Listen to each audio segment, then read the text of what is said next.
For this simple dining chair mga sisi, 2 this. Ganda diba? Alam kong nagtitwinkle-twinkle na naman ang inyong mga mata.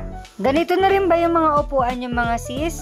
Marami na rin siyang mga scratches. Syempre nababangga-bangga siya and then ginagamit. Kalimitan kasi mga bata ang umuupo dito. Kaya nga ngayon may share ako sa inyo at nabodol na naman ang inahan ninyo. Table cover cloth nga ang binili ko at with skirt na rin siya mga sis. Species na nga yung in-order ko para sa aming mga upuan. Pasensya na mga sis, nag-voice over na lang ako at napakaingay ng mga aso.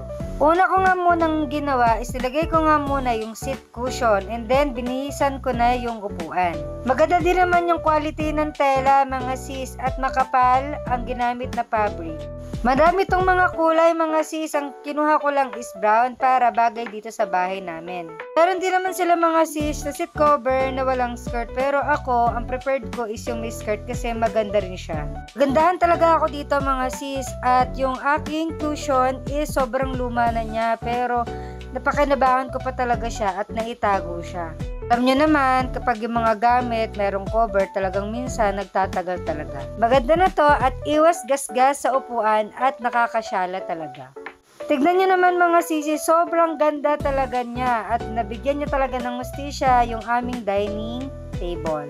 124.50 nga lang siya and free shipping pa mga sis. Sa mga gustong mag-check out, click the yellow basket and see you in my next one. Bye!